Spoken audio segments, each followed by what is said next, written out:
in the frame on my pictures. It just doesn't happen. Williams Bear. Right, let's quickly dive onto PewTube and make sure that we are working. We are. I've just got a notification.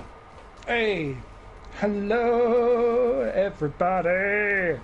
Welcome to the F1 Failcast 2019 season review. Here, both on Hyphen Games on YouTube, and with the most mercurial person I know, Mr.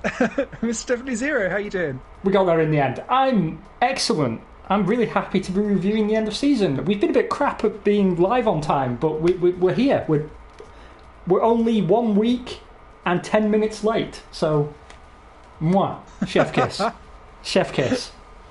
Are you actually in the lobby, or have we? I am in the lobby. I just forgot to ready up. Sorry. There we go. I'm readying up now. So those watching on my stream will note that I am dressed very stylishly in my Toro Rosso cap. Let me show that to you. And my Toro Rosso zip-up thing that makes me look fat because it's a bit form-fitting. It's designed for athletes, and I'm not one. Also joining us though is our new mascot. Yeah, Mr. Failington Bear, we have named it. Williams, we're doing a 75% off deal. Thank you very much for telling me that on Twitter. And I ordered... it's in the other room. Well, you can't see me on the frame anyway. I'll dive out between sessions.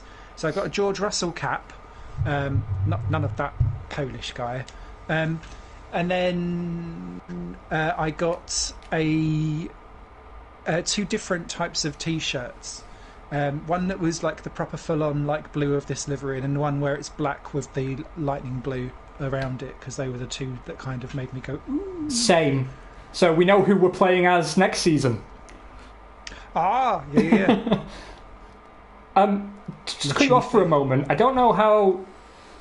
If you're watching back on my stream at any point, and I urge you to do so because you have to see this, my Failington Bear is a derp. A complete derp. You'll see that his eyes are wonky and one is bigger than the other. I don't know why. Is yours hoodie up or hoodie down? He's hoodie up at the moment, but even if I put him hoodie down, it does not help because he just looks a bit special. Mine doesn't look too bad. I suppose the eyes do look a bit wonk, to be fair. But it's what made me laugh was the Frank Williams, I'm slightly pissed off, Patrick Head's going to get sacked mouth. It also reminds me of when you go to Christmas and you're like, I shouldn't have had that last Brussels.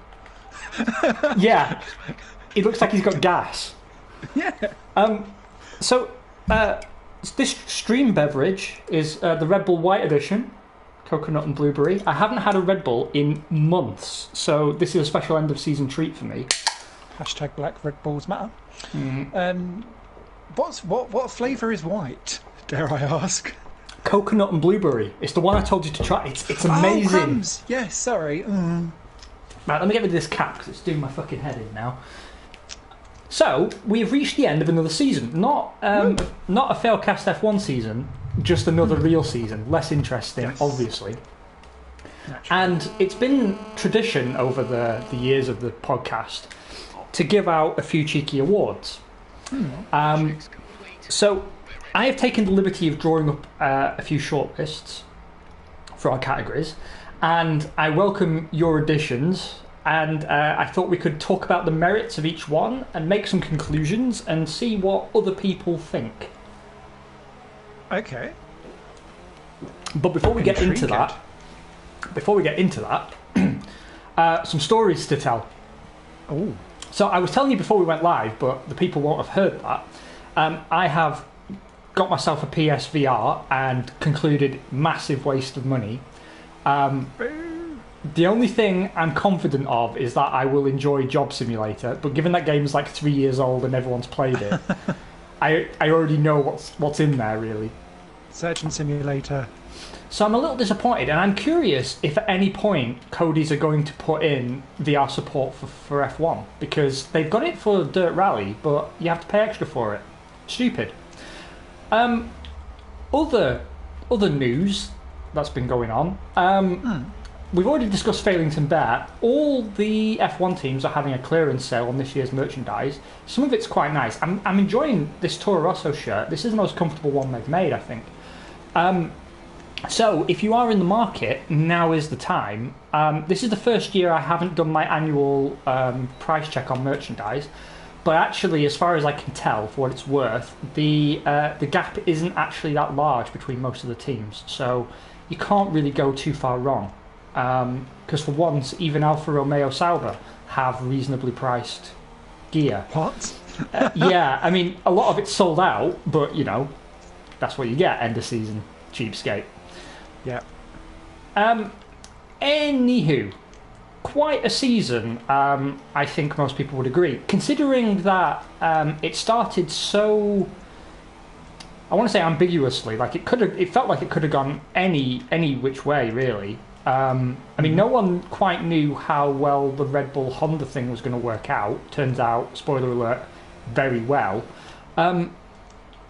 But it did look realistically like it was Ferrari's year. And possibly even Charles Leclerc's year from the early races. But then we settled into that oh-so-boring period of Mercedes dominance that has become de rigueur over the last decade or so.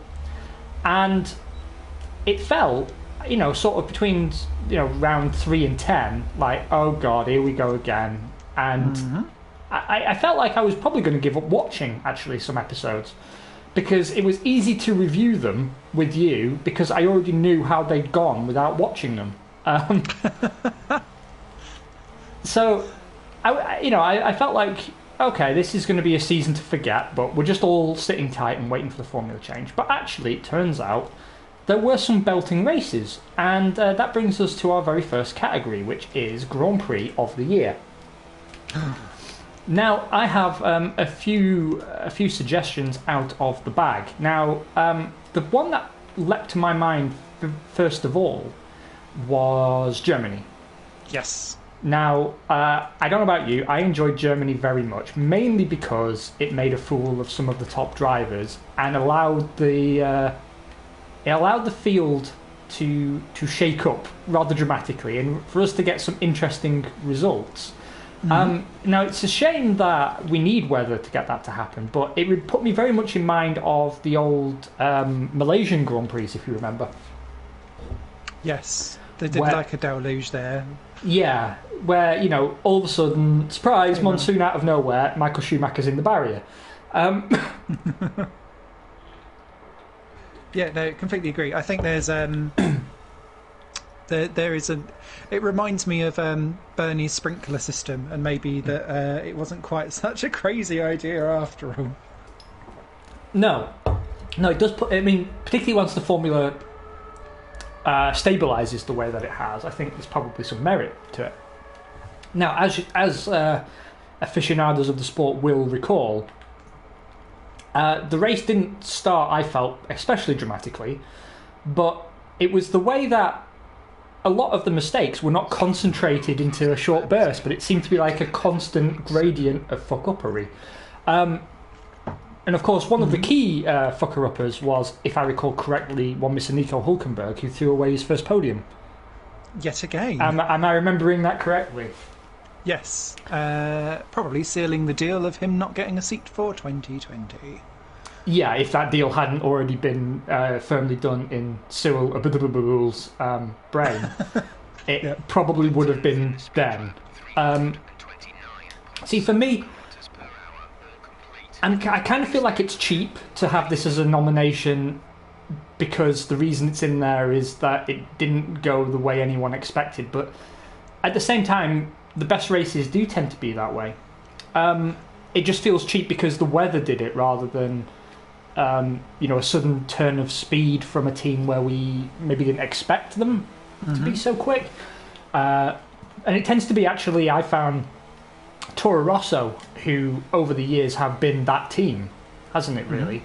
They're the ones that dull, shit hot, dull. Because, it's not like they're banging rocks together. They know how to build a car. It just seems they only know how to build a car that operates correctly when the stars are aligned and the track has a certain gradient and temperature is exactly between 25.5 and 25.6 degrees. But it does always, throw things up. However, it was nice to just in general see so much of the grid shaken up. Robert Kubica, of course, picking up his solitary point of the season, and Williams' solitary point. So, much to my chagrin. Yeah. Just a random shout out, because we've not seen him for a very long time. Legend of Rhino is in the chat saying he's actually made a stream for once. So welcome. Hello, mate. No matter as well. Long time. I completely agree with that. However, I think it was one of those races where it was it was difficult to understand what was going on all the way down the field, and they've had this question on the F1 Voice place we was on, and Germany kind of was the big runaway winner, followed by Brazil. And I would argue that Brazil was boring until the safety car, which was utterly unnecessary, but provided entertainment anyway. And I was like, don't go down this NASCAR route, F1. Don't do it. Don't do it. Did you have a particular recommendation? Because I have one on the tip of my tongue, if you would like please. I've got a short list in my mind, but please, by all means. So my other one that I would like boring, quote-unquote, typical race would be Austria. And that's a surprise. That's a surprise to me. Why would you nominate Austria?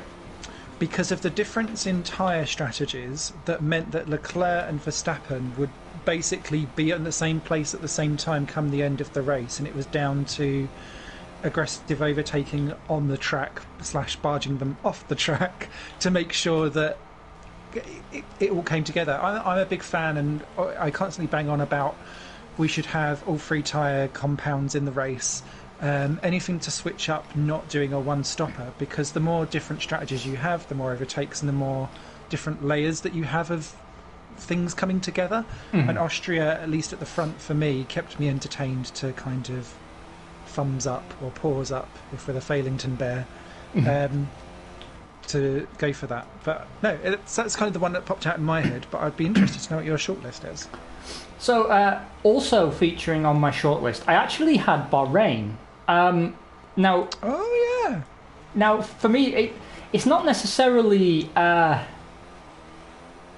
going to go down as an out-and-out classic.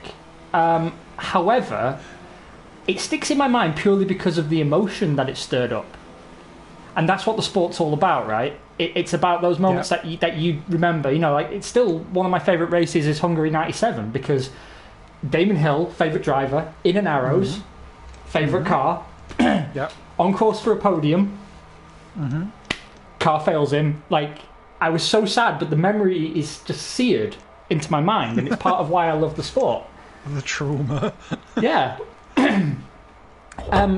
And I think Bahrain has something of the same quality, because we all wanted to see Charles Leclerc light a fire under Vettel, because it was clear that Vettel had become complacent, that Kimi Räikkönen was not a threat to him consistently, and so Vettel wasn't delivering his best. And not only did Leclerc light a fire under him, but seemed to, at least in the early part of the season, to just consume him. On fire. Yeah. So you come out from qualifying where Leclerc suddenly looks sensational. Into the race, Leclerc does everything right, but the team does not.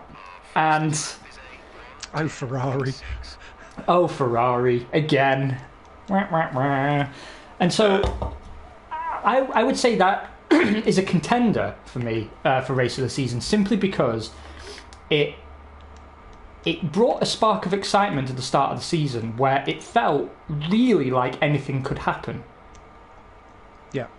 Because it didn't feel like it was a fluke by Leclerc. It didn't feel like a flash in the pan, and as we saw over the season, it really wasn't. But for them to come into that Grand Prix, and for a guy who'd only been in the sport a year to just put his stamp on the team just a little bit and show that he wasn't simply going to be Vettel's number 2.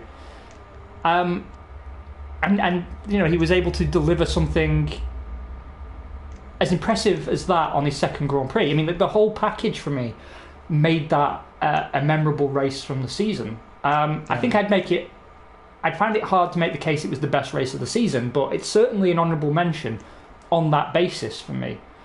Mm-hmm.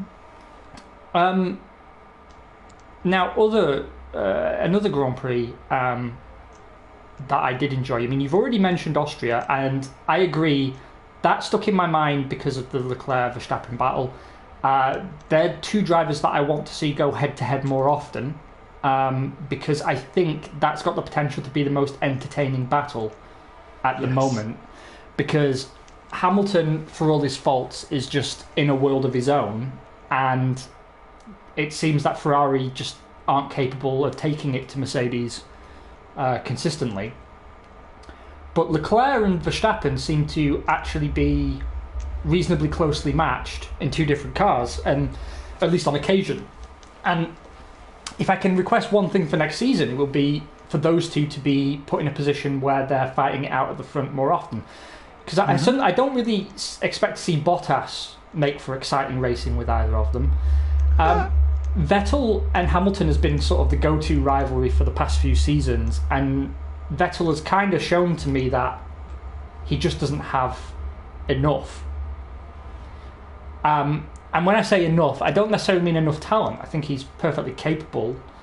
I think there's something about his mentality and the headspace he's been in that makes me think, okay, he's not going to be the guy in this car to deliver the wheel-to-wheel action consistently against Lewis that we all want to see.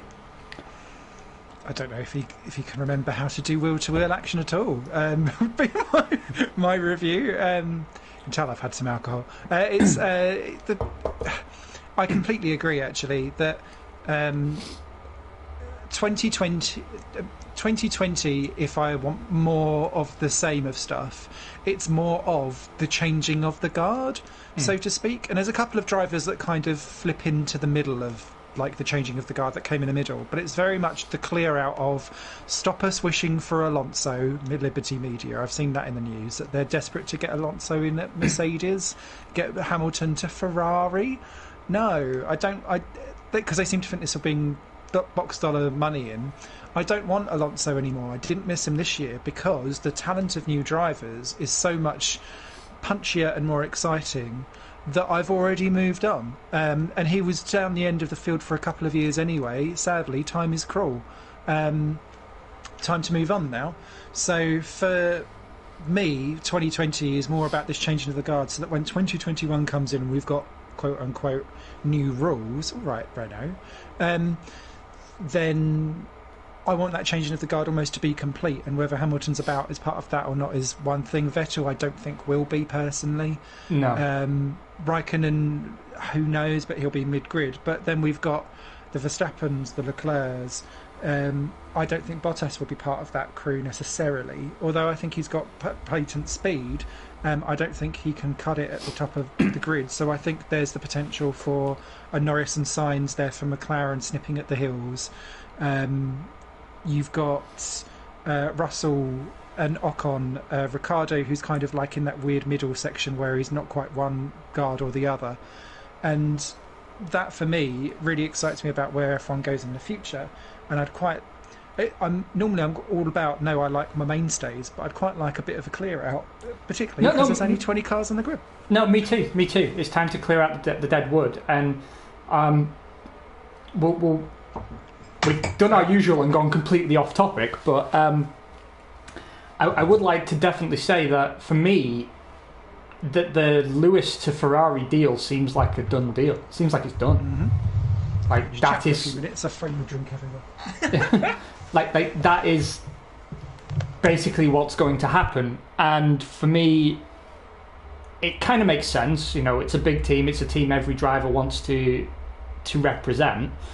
The way all parties in that discussion have been talking, and there has been a lot of discussion. tells me that the deal is on, because even Toto Wolff sort of seems resigned to it happening. Now, other than that, what I don't like is the Lewis and Charles Leclerc pairing, because to me that's again putting someone in Leclerc's way for no reason I can truly appreciate. To stop him being the number one / leader of that team. Yeah, which is, you'd think, given how he's compared to Vettel, that's the natural progression, right? I would say he's earned his number one slot already. Yeah, and then, learn from this and say, okay, Ferrari doesn't normally go for young drivers. It's worked very well this time. Leclerc number one, bring in someone young. Not Giovinazzi, but someone else. Oh, no. Can we just say Albon's been knocked out in Q1 in a Red Bull, but Kubica in the Williams has got through? Pardon? Oh, Codemasters. Oh, well. And, another reason I think that I wouldn't like to see Alonso dragged back is there's so much talent that could step into that Mercedes seat. Yeah. It's also a door back to the front for some drivers who've fallen on hard times. Daniel Ricciardo leaps to mind. I don't really see him as a Mercedes driver, but you'd have to say he'd be a fair consideration for that team. I see him more Ferrari bound. If anyone, like I said, Vettel doesn't quite get through. On the Bottas note, though, I agree with you. I don't think he's number one material at the front of the grid. But if you want a harmonious team and you've got a clear number one, I think he's shown he can do enough, and that's obviously why he's still at Mercedes. Yeah. Anyway, back on topic, because we will get to all this. Another Grand Prix for me that I'd like to suggest as one of the highlights of the season would definitely have been Italy. Yes. Not solely because of the result, but because the on-track action was genuinely good as well. Now, Charles Leclerc was a bit of a naughty boy at that Grand Prix, I will concede, but seeing him and Lewis duke it out the way they did over such a distance, and then to have the fairy tale ending of the hot new Ferrari driver putting Ferrari back on top at Monza, the whole package for me. I can still, if I close my eyes now, I can still see him on that podium, all the confetti raining down, everyone going completely mad. And I remember thinking at the time, I thought, 20, 30 years from now, that's going to be a clip on a DVD as a historic moment. It's very rare that you feel a moment in F1 as being truly, truly historic, something that will be genuinely looked back upon. But that was one for me, even though, again, the race is probably not going to go down amongst the very best. It's a combination of factors. It's the location, it's the fans, it's the driver and where that driver is in his career and how early he's got to Ferrari and how important it is for them to win there. That built the narrative. And I think you can arguably, maybe this is peering off into a potential future, but you can almost pin that down as this was a turning point for how Ferrari then look to go racing in the future. If it becomes a Ferrari renaissance from 2021 onwards, you can almost pinpoint that specific race as that was where they won, that is where they held off Mercedes, that is where Leclerc did not play the team game and showed that actually he was the leader, I guess. There's all different narratives that you can pull out from that one. Now, do you have any other races? Because I remember the middle of the season or early, late season, we actually had a run of really good races. So it's become a little hard for me to sort of pick out many individual highlights, because it felt like we had a good long run, actually, of all the races being good. They are, but they kind of start bleeding into each other. And I guess for me, it's the kind of season review for me ends up becoming God, I love the midfield, because that Yeah. was where most of the races racing that I enjoyed was really, really good. Someone's put in the chat Silverstone was good. Yes, that was on my list as well. I enjoyed Silverstone very much too. Mana, thank you. Hope you're well. Yeah, no, completely agree. And it was essentially after France, all the way till and except for Abu Dhabi, I think each race was pretty much decent or had something going on that would keep you entertained or guessing, even if it wasn't necessarily on track action. It was around how strategy would pull together, and I'd argue that they're still interesting races. It's just interesting from a different point of view, and we know that Formula One may not necessarily always agree that strategy races are interesting or exciting because it doesn't give them the on-track moments as much. But yeah, it's kind of it's a different battle. But yeah, interesting. So based on what we've discussed so far, if you had to cast your vote, and chat, feel free to play along, and we'll check the comments on the people who don't watch live as well. If you had to vote for your race of the season, which track would you give it to? Who do you think provided the best Grand Prix? I'd still say Germany. That is one of those. It was up there with the Canada 2010s or 2012s, whichever one it was. 2012, Brazil 03, Spain 96. It was up there with those crazy ass races, and makes me want to secretly put ice rinks around various different corners on circuits. Yeah. I'm not going to agree with you, although Germany would be my number 2. Okay. See, for me, it's difficult, but I think actually I'm going to give it to. It's between Brazil and Monza for me, but I'm going to give it to Monza. I am going to give it to Monza because it just gave me this the little taste of what was to come, and it gave me the happy ending that you very rarely get in Formula One. Yeah, no, completely agree. And to be fair, the chat that's live, Mana's gone for Germany, Rhino has gone Germany for entertainment, but Monza for the actual racing. So we have a tie so far. Okay, we cloud praisers. We have a tie.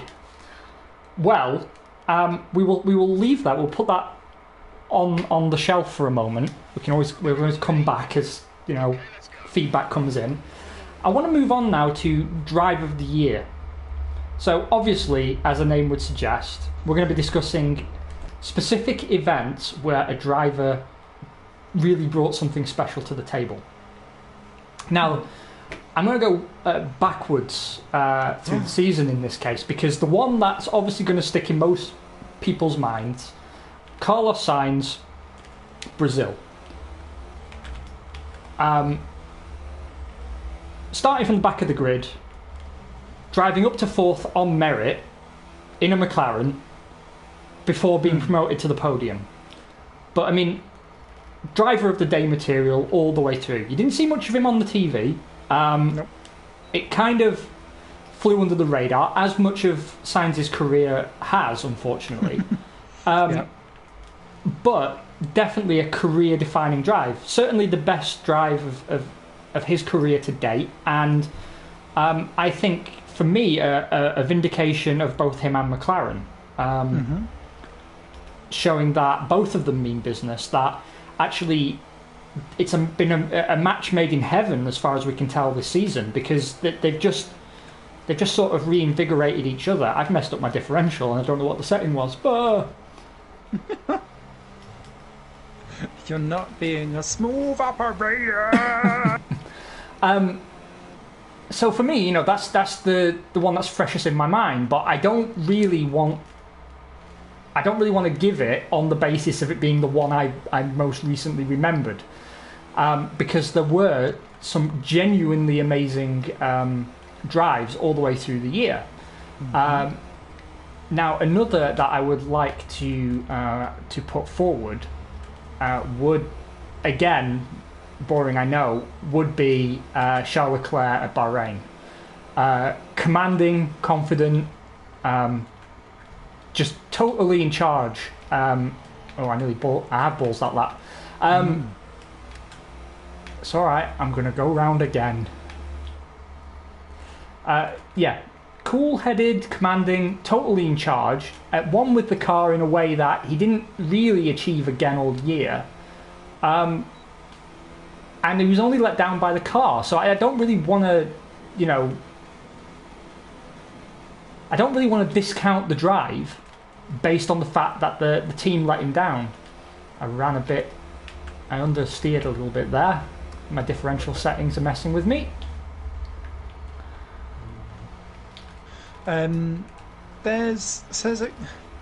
Apologies, because I thought you said driver of the year.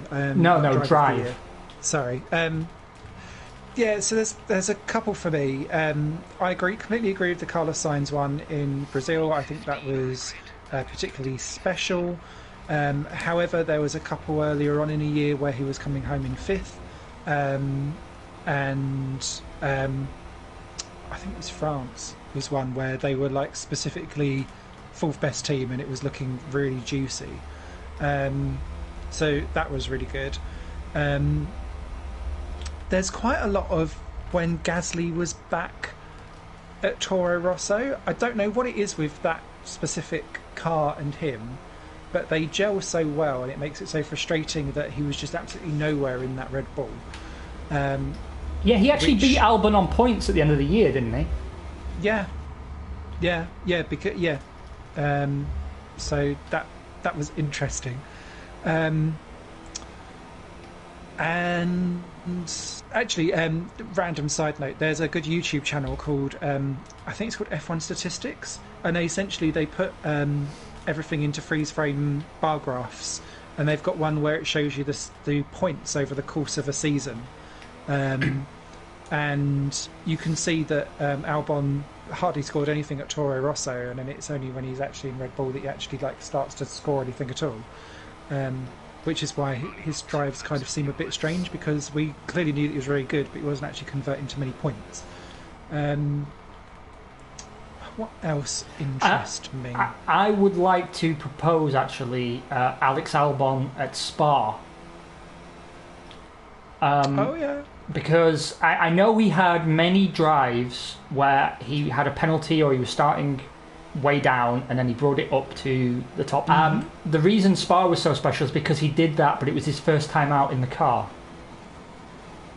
Yeah, and he still got up to 6th, I think it was, by the end of the race, wasn't it? Yeah, 6th or 7th, as I recall. And even though, again, as I say, he repeated that feat a few times over the course of the season, it was so special for me because no one expected it, first of all.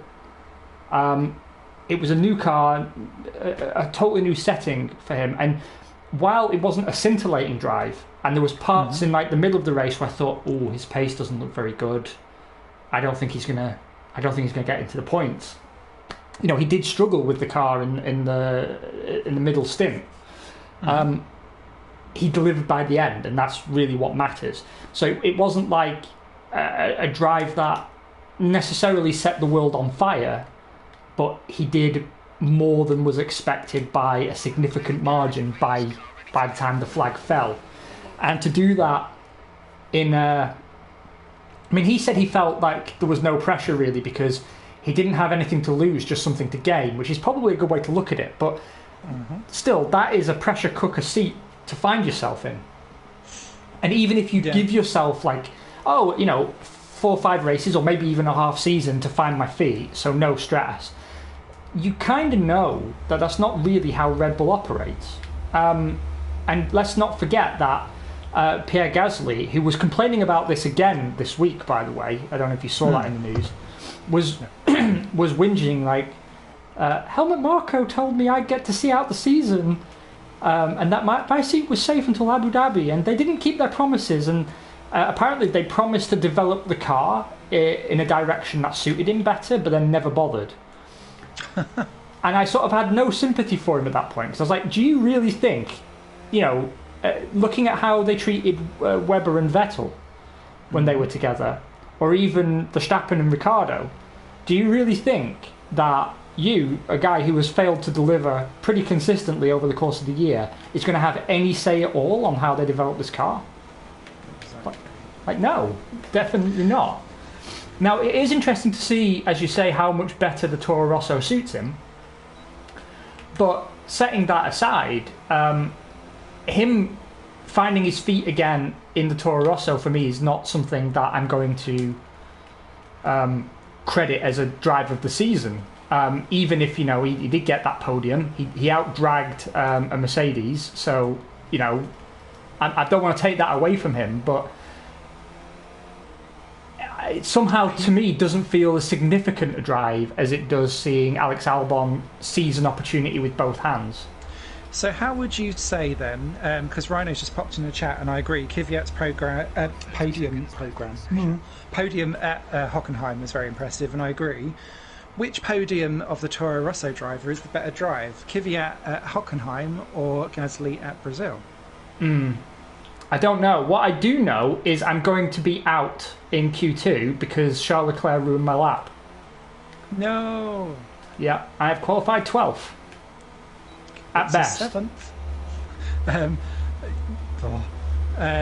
Boo, that shit. It's my own fault. I didn't go out early in the session, and then I screwed up my lap on the mediums twice. And then I was on course for a good lap, but Leclerc wouldn't get out of my fucking way. And, well, you know how it is when you're following. Like, you brake too early into the corners and you're just off the pace. So, never mind. It's been my worst season so far, this. It has. It's not been the schmoove of Shailings. My other shout out would be George Russell in Hungary, doing a very good job in that dog shit car. And I was going to say Russell at Hungary, definitely a highlight for me, even though it didn't really amount to much, did it? But still, like, hell of a drive. I don't particularly have like a drive of the season that I can really ping out off the top of my head. There's like some really, really notable ones. I'd probably maybe go for Carlos Sainz at Brazil and be really basic and beat basic bitch, but I can't think of too many others where I'm like, Daniel Ricciardo had some good drives. Yep. In a very poor, by all accounts, Renault. Where was he? He finished 4th. I wish I'd brought my notes with me. I was going to say Monza, but that's where they both retired from the top 6. He finished like 4th or 5th. It wasn't Singapore, was it? Might have been. God, we're crap. Oh, Monza, says Manor. Yeah, there you go. I mean, like, but by the mere fact that we can't really fucking remember, that makes it hard to sort of credit that as the one we give the award to, and because it's under the radar again. It's almost like if you don't see like the dramatic overtakes, you almost forget that it happened, and because that car is only ever going to go backwards or be on its own because it's not a top tier, you kind of have to sing out from underneath stuff. Oh, I've just noticed it's actually raining for the race. Robert Kubica is 9th. Yes, I know. The donk. What the fucking hell is going on? I know they've got a Mercedes engine, but come on, gang. So, also though, I do want to give an honourable mention to Sergio Perez. Oh yeah. Now, couple of good 7ths. Yeah, let's be honest. Perez he's had an up and down season, a very mercurial season. I don't think it's fair to I don't think it's unfair to say that. But when he's brought it out, he's really brought it out. Second half of the season, especially. Yeah. And I tell you what, I'm feeling more and more confident about Racing Point's potential next year, because even Lance Stroll has been looking a little feistier here and there. Lance frustrates me so very much because there is clearly there is talent there, and the more he hangs about, the more I kind of go, oh, okay, yeah, you're pretty poor at qualifying sometimes, but in the race he can kind of make it back up again and be on pace. But he desperately needs to sort out qualifying, because he's not one of the best overtakers in the business either. So they always have to put him on weird strategies where he can then make something of it afterwards when he's out in clear air. And I think that might be more of a detriment come 2021 if overtaking is actually going to be a thing. Yeah, that's true. Incidentally, speaking of Racing Point, have you heard of the rumour that has been doing the rounds that Aston Martin are moving to Racing Point? Yes, because Daddy Stroll is looking to buy some meaty stakes in the old Aston Martin, which will be interesting, because they was sniffing around the old Red Bull, weren't they? Yeah. And I don't know, they would be an interesting tie-up. I wonder what their thoughts of all of this branding stuff is, given that it's not really helped Alfa Romeo shift any cars. And no, it hasn't. But I mean, to be honest with you, I think the premier sports car brands get more out of it.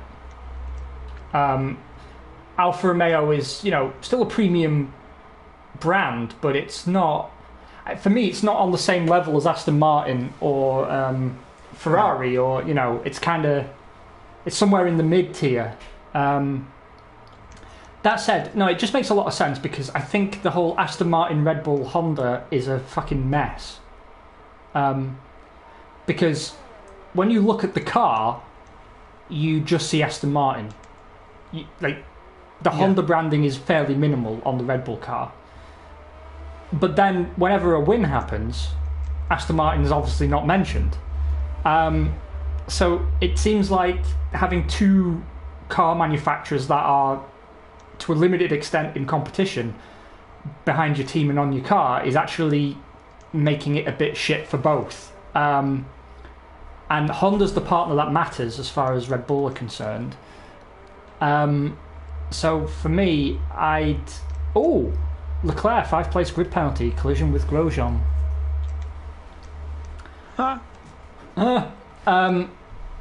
So, I mean, I'd love to see Racing Point rebranded as Aston Martin Racing. It's just difficult to figure out. You've got the same problem again, right, with the engine supplier. That's all. Yeah. Still, back onto the old topic-a-roo. Yeah, I mean, if you had to have a short list, it would definitely be Daniel Kvyat's podium, Carlos Sainz in Brazil, Charles Leclerc for me in Bahrain, George Russell at Hungary. And I hate myself for it, because I said deliberately at the outset, I don't want it to just be the ones that are freshest in my mind, but it really, for me, has to be Carlos Sainz. Just because it was so comprehensive. It wasn't a flash in a pan either. It was sort of a natural culmination of a trajectory he'd been on all season. He's just constantly getting it done, fifth. And then, the icing on the cake is to get a podium from the back of the grid. And given where McLaren were just 12 months ago, I just can't see beyond it. I just cannot see beyond it. And I hate having it feel so open and shut like that, but for me it just is. How are you feeling about that? I completely agree. Carlos Sainz's podium is my drive of the season. Oh man, I don't Aston use Merc engines. I don't know, if I'm honest. No, you're correct. You are correct. That is a very good point. They did used to produce their own badged engines, and then they were using Ford units for a long time. Rebadged Ford units, but I believe now they buy AMG units for their road cars. So actually, I don't know if they still do, but Merck did own a share in Aston as well, says Manor. So interesting. We should have, because that would help the tie-up with Racing Point, wouldn't it? Because if they're already under that umbrella of Merck, then it makes it much more of an easier integration and a better sell in terms of branding, alignment, merch, everything. Plus, I want British Racing Green back on the grid. Yes, I was watching. There's a Twitter account where someone's got an old Caterham, which was obviously the Pretend Lotus rebirth, and they've been rebuilding it on Twitter. And every time I see that, I'm like, I miss green being on the grid. More colours, please.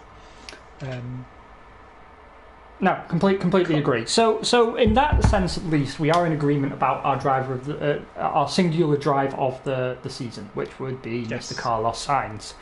Now, there are some other categories for us to discuss. Some rather interesting ones.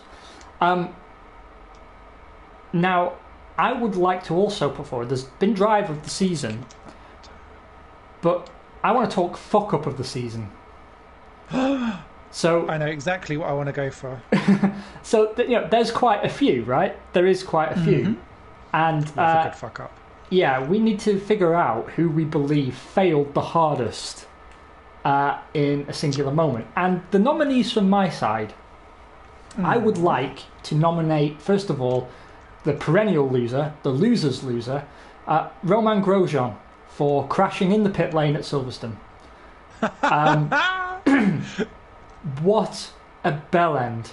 Now, I appreciate he's been vindicated a little bit, given that what he was saying about the car proved to be true, and it's kept him in a seat next season. But a big reason I'm looking forward to the next season of Drive to Survive is because I want to see that moment play out in that documentary setting. What a gibbon. And he's got a history of these bizarre crashes, crashing behind the safety car, crashing on the warm-up lap. But there's something particularly special about doing it in the pit lane. And when you crash in the pit lane, it does tend to sort of stick with you for the rest of your career. One of my most memorable... one of my strongest memories about David Coulthard's career was his short stint at Williams where he crashed on pit entry. Yeah. So, and you probably remember a few years back, I don't know if this was it 07 or 08, where there was a pile-up in the pit lane? I don't remember that. I remember China 07, Hamilton beaching it on the way into the pits. No, there was a pile-up at the end of the pit lane. Canada 08. Yeah, that's the one. Thank you. Red light. Yeah. Yes. Hamilton again, that was. That was indeed Hamilton again. Now, Grosjean has dropped the ball several times this season. I think it's fair to say. However, I'm inclined to pick this example in particular because it was just so unnecessary. In a practice session. Yeah, like sometimes he fucks it up and you think, okay, he's pushing too hard, he's putting pressure on himself, but leaving the pits in a practice session, there's just... No, I'm sorry. Just, what a clown. Another nomination from my side would be Nico Hülkenberg, Germany. Now, I don't want to be too harsh on him because a lot of people made a lot of mistakes in that race. The weather caught a lot of people out. It was just one of those Grand Prix. But there's something about Nico's crash at that event that leapt off the page to me. And it wasn't just because he was throwing away what could have been his first and only career podium. It was that, again, it felt very similar actually to the crash he had in Azerbaijan the year before. Like the gormlessness of it. Yeah, it just felt gormless. Like he was scratching his nose or something. Yeah. It felt like something we do on this podcast. Yeah. You know, like you scratch your nose and then you open the MFD and your finger's not where you need it to be to make the corner and oh shit, I'm in the barrier. And so, I wouldn't say he's going to be a donkey of the season necessarily, but for a singular incident, that's definitely one of them. Definitely. Another nomination I would like to add to the pile, Sebastian Vettel at Monza. Yes. A very, very, very stupid thing to do. And not even a mistake, just idiocy.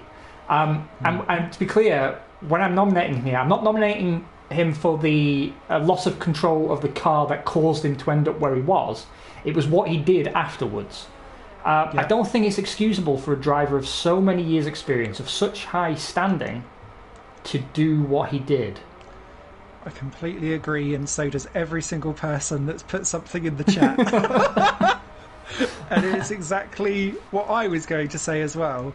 Second only to, potentially, Lance Stroll for going, "He just come onto the track!" And then he does exactly the same fucking thing. It's hilarious. It's just, it needed a Benny Hill moment. It was gorgeous and beautiful and everything that I love about memes and the internet. But yeah, completely agree. Vettel, in what seemed to be an endless downward spiral of utter shitstorm. I think Manna summed it up for me perfectly in the chat. Vettel, or maybe Vettel. Good for our fuck up of the year. Well, hold your horses. Please finish your point. But I have more nominees. But please continue. And the only other thing that I can really think of where like there was such fuck-uppery would actually be Monza qualifying. Because that was just and the worry with that is that was such a muck-up that I think they're going to do something stupid with the qualifying format, which I think doesn't need changing. No, it's the one thing that's not broken. Yeah, and I reckon they'll muck it up because people are stupid. Oh, Grosjean got a 5-place grid drop as well. Of course, so maybe it was actually Grosjean smacking. I wonder who hit who. That means I'll start P11. That's something. Hey, and tyre choice. Legs 11. Oh, mind you, it's going to be raining at the start. Yeah, it's going to be raining, so tyre choice means precisely dick. And I'm really bad in the wet in this game. Another nomination I would like to make. Daniel Ricciardo, Baku. Oh, yeah, the reverse-a-roo. Yeah, reversing onto a live track. And a street circuit, no less. Gently removing Kvyat from the equation at the same time. Yeah, just no. Just no, really. Didn't he also drive over the edge of someone's wing this year? Or am I thinking of somebody else? I don't know. Oh, it's starting me on dry tyres. Why? Why? It must only be like soggy. It's only a soggy biscuit. But why? Right. Then this tells me it calls for drastic action. Oh God. Are we going for an Esteban strategy? We're going for an Esteban. This is what Failbear thinks. It's covering his eyes. Have faith, Failington Bear. Right. No, we can do this. We can do this, boys. We can do it. Oh God. We can. Yes.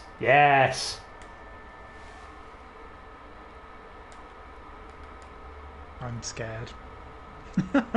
Yes, this is excellent. In the chat. Don't got to shoot off. Don't talk to you. Merry Christmas. Yeah, Merry Christmas to you too, Rhino. Lovely to hear from you. Yeah, Merry Christmas, mate. Thank you for stopping in and keeping us company while we pretend we know what we're doing. Man has put the monkey with the covered eyes in the chat over the thought of your strategy. Okay, I am ready to balls this up. Well, you see, Okay. my thinking is this. My thinking is this. Okay. If I presume that we won't need intermediate tyres, Yeah. then anyone who changes to them will have to come in twice, and anyone on anything softer than hard is going to be coming in during the rain anyway. I'm going to start on hard compounds and switch to mediums during the dry spell. And yes, I'm denying myself the fastest tyre, but I can make it a solid one-stopper, and hopefully everything's fine forever. If you follow my logic, everything's fine forever. Everything's fine forever. Oh, that's weird. It won't let me... There we go, now it will. It locked me into a weird tyre thing. Right, okay. It's weird being behind a Williams. He's also out-qualified a Ferrari. He's only got one arm. Oh, I hate these starts. Actually, I didn't do too bad there. Oh my god, Norris is going to take the lead. Good lad, good lad. Oh, not anymore. Oh, I hate the AI in this game. Just leave my wing alone. Leave it alone. It's done nothing to you. Oh, don't turn in on me, you prick. Well, now I know why we was doing so well. I felt like I was doing so well in qualifying because I had completely dry wings, and obviously the AI knew it was going to be soggy. I think we're okay. Yeah, it's okay. My car's feeling like it's been oil wrestling. I'm also very slow because I'm on such hard tyres, but I think it's going to pay off long term. Skiddy Babe Station graphics. Now, who else? I did also want to nominate Antonio Giovinazzi for Germany. Great Germany? Grand Prix. Yeah, great Grand Prix. And then, do you remember? He was on course for points, and then... It was Germany, wasn't it? Spa. Oh, Spa. Fucking Dropped hell. it on the last lap. Yeah, dropped it on the last lap. It's hard to that be was too shit. harsh on him, but again, it is a donkey moment, and I don't want to give him I don't want to let him off. Well, no. So I do agree that needs to be raised because throughout a lot of the early part of the season, he was getting into really silly dinks and smacks, and I thought he'd got past it, and then he threw it all away, and it seemed to start like this weird unraveling of shit, weird unraveling of me losing my wing. No. It's okay. It's from the lead. Box this lap. Oh, you fucking did catch that, Jeff. Little shitbag. No, Norris. Hang on. It's okay. I will take over. Yeah, it's... He had I was just going to say... a very was, difficult start of the season, for sure. I know, completely agree. And then what it done was it basically kick-started off a weird kind of falling apart of of Alfa Romeo, because then remember Raikkonen went on a bit of a crash spree as well. Yes, he did. And given the car looked quite good over the course of the early part of the season, it really was a huge drop-off for them, wasn't it? Absolutely. I'm having to turn my engine up because these tyres are making me very, very slow. Oh, we've got the DRS. Nothing like a bit of DRS in the rain. And they've put a new thing on the thing that gives you a green and a red for if you've got the pit limiter on. Sorry, I just genuinely had not noticed that before. If that was there before, It might not have been. Who knows?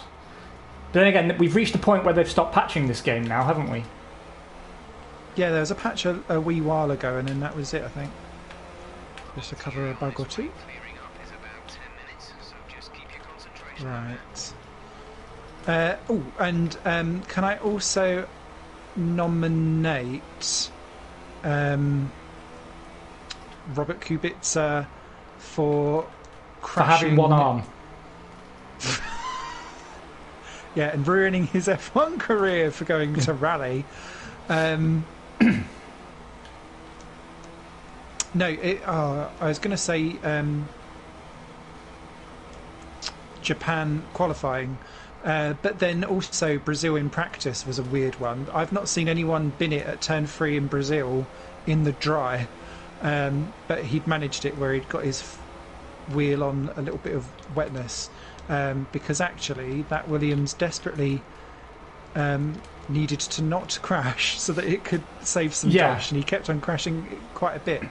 And I guess, actually, my other outside moment is the drain cover in Baku. Yeah. Normally they only attack Romain Grosjean around Sepang, but nope. We've Yeah, he's got a bit of a history with drain covers as well, hasn't he, actually? Yeah. I'm sure he'll be in a book somewhere as driver with most drain cover related incidents. I'm really slow in Sector 2. But, not much to be done. So, I mean, it's actually really hard. There's quite rich pickings there. And I'm sure there's more I'm not even thinking of, because I feel like Bottas did something that we've not mocked him for properly. But I think, actually, I'm just thinking of qualifying in Australia last year. Yeah, that was shocking. Shit, I got an illegal overtake on Kubica. Was that deemed by the Polish fans? Yeah. And now Ricciardo's damaged my wing. Oh yeah, I can see a bit of wing down at turn 1. Yeah, I was on course to get into the points, but apparently no more. And now my car won't turn. At least I'm holding everyone up so you can catch up. I know, it's delightful. Thank you very much. I can see people. You're most welcome. To be fair, it was trying to recommend me a 3-stop strategy, so I don't think...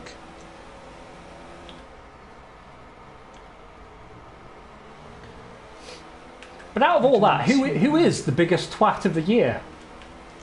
It's got to be Vettel for me. It has to be Vettel.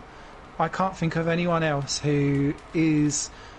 I can't think of, outside of perhaps just Jacques Villeneuve speaking, someone having such a dramatic fall from dizzying heights. Yeah, true actually, and it took him quite a while to recover from it as a singular event. It did have a lasting impact on a lot of his season, I felt. That and the whole Charles Leclerc thing. Yeah, I mean, to be honest with you, obviously a large part of me wants to give it to Grosjean. Rosberg, yeah. Rosberg is Vettel's career over. But, yeah, I mean, it is actually kind of hard to see past Vettel with my objective glasses on because, let's be totally frank, you kind of expect Grosjean to fuck up, but for Vettel to drop the ball in such a way as well, such a dangerous way, you kind of have to say, yeah, all right, fair's fair. It's a fair cop, governor. It has to go to Vettel, doesn't it? Which is odd because, it does feel odd giving someone a wanker award when they have had one or two quite good drives. I mean, nothing stellar, but honourable mention of Rich Energy, because so much has happened at the end of the season that it's kind of easy to forget that whole. Have you seen though that he still is tweeting absolute bollocks? I haven't, to be honest. I kind of tuned him out. It's delightful. What's he on about now? Because he at one point he was claiming he had a deal with McLaren, right? I've just fucked my wing up again. Yes, he'd. He was basically picturing forklift trucks and then kind of saying about how Oh no, Magnussen's just pushed me round. Damn you, K-Mags. I think it was because they were running or had finished behind a Williams in Mexico or somewhere like that. Thanks for that, Kubica. He just nudged me into the wall. Confirm change. You know when they pull alongside you and then just like tap the back of your car? Yeah, that's what he's done. What a twat. Looks like our team's double boxing. I'll go around again. Oh no, don't. We're far enough apart that it should be fine. Are you changing the wing though? Yeah. That's okay, I'll go around again.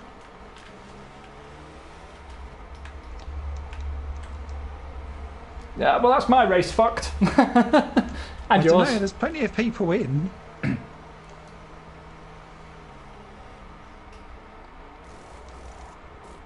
There's so much front wing down at turn 1. If that horse gets out before me, I'm going to be pissed. No, we're alright. We're sort of alright. Okay, so we're in recovery mode.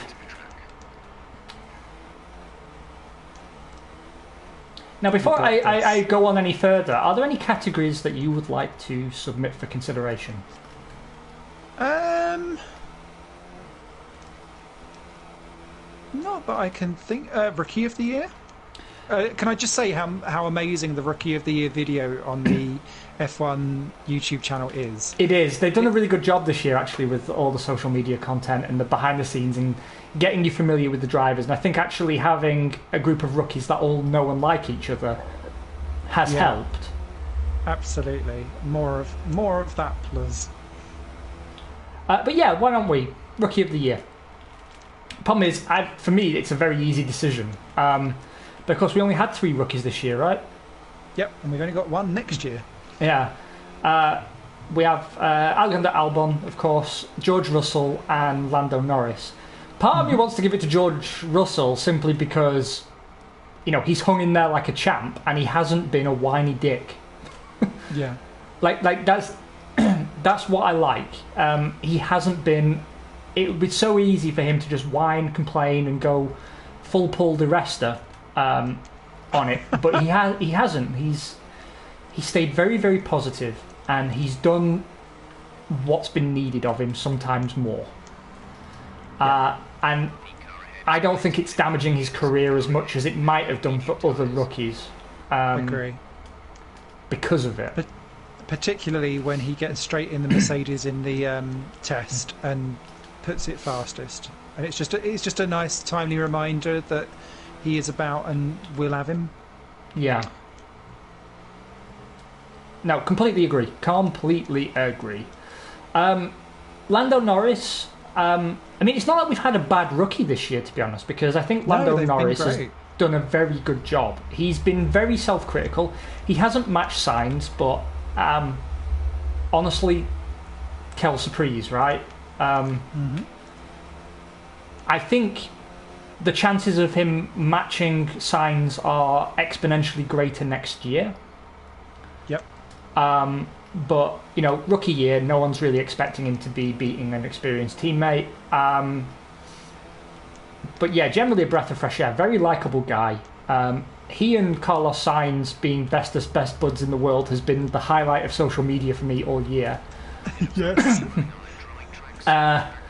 The fact is, they seem inseparable as well. Like if you actually follow them closely on social media, all their stories are just them together, playing golf, around each other's houses. Like, yeah.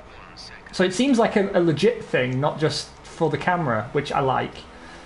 And then, of course, Alex Albon, a guy who was quite literally on the F1 scrap heap 14 months ago, was extricated out of a contract with Nissan for Formula E, put in a Toro Rosso drive that everyone thought was going nowhere, to then pick up the ball that Pierre Gasly had dropped, as if his name was Pierre Butterfingers, and and then make the touchdown.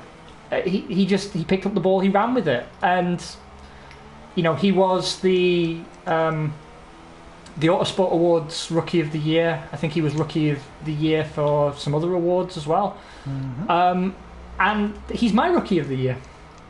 But I mean, I don't want to imply that it was an easy decision, right? Because he's now arguably the most high profile of the three. So again, it feels kind of like giving Carlos Sainz the Drive of the Season award. It feels almost like it's the obvious choice. But I don't want to imply it wasn't close, or that people like George Russell or Lando Norris wouldn't have won it in any other circumstances. It's just that we had a crop of very deserving, very talented rookies who didn't really make mistakes. No, I would argue. I think we're going to have a difference of opinion. Oh, good. I'm going to give it to Norris. Now, I'm interested. Why is that? Because for me, Norris has done a great job, but he's been far more up and down than the other two. I would say that Albon did make quite a lot of mistakes. Admittedly, he was able to then recover from them and do very well. But I think maybe my opinion of Norris is different, because for me, my driver of the season is Carlos Sainz. And then to have a rookie be matching him as close, particularly in qualifying, less so over longer race distances, and that's much more around tyre management rather than actual pace. I think because I put Carlos Sainz's season at such a high pedestal, the fact that he is so close for a rookie kind of makes me go, he's deserving. Do you know, you've made an argument there that I can't really find any fault with. But it's extremely close, and I think all three are deserving. Yeah. And it would have been a crime if any of those three aren't on the grid in 2020. So, yeah, I can't remember having a crop of new people come in that have just immediately slotted into the sport, and I feel like they're all regulars that will be around forever. Well, not forever, but for a long time. No, I agree. It feels like all of them actually are at the start of a long career. Yes. And I agree with you. I don't remember a crop of such promising rookies ever. And not just promising, but competent. I don't remember any of them doing anything like truly stupid. And George Russell, his DNF only came because of a Romain Grosjean related incident, right? Yep. So, yeah, it's. I'm excited to see what George Russell can do in a car that isn't a Williams. Let's put it that way. I agree. My only and the reason why I wouldn't give it to George Russell, and I'd noticed it, but it was interesting that they picked it out. Actually, I can't remember which one picked it out. I think it was Norris more than Albon in their little video. Is he's starting P19 and he's only made up 2 good places over the year. And if you watch actually Kubica's opening laps are really, really like something quite interesting and special. And he's almost always gotten ahead of Russell off the line, and then Russell has to spend the first 10 laps trying to get back past, and then they're off the back of the pace anyway. And I think he needs to sort out his starts for him, and it's good that he's doing that kind of at the back of the grid where it doesn't matter, because actually I think if he was higher up the grid, those starts would have been called out by now. The rest. Yeah, of them that's a good point actually. But I mean, a lot of drivers do have trouble with their starts in these cars. I'm going to shush because I'm having to brake really early because I don't go into the back of Giovinazzi. I've cut that corner as well. Go on, you've got me. We were gonna take each other out. I could feel it coming.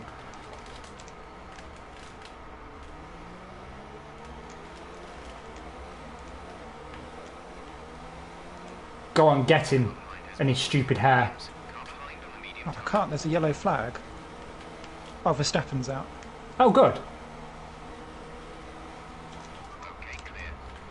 Oh, it's coming in anyway, so Yeah, sweet. and that's it threw me off on my on my braking. I was like, I don't know. This is going to be a really weird race to work out where we're going to be at the end. Yeah, because we still So have I to thi- stop again. Yeah, but I think so do all of these. Well, I think in general everyone's on 3 stops, aren't they? Yeah, 2 or 3. It would depend. Because I know there's some people aside from you that have already stopped twice. At least it means I get to use the softs at some point. Yes.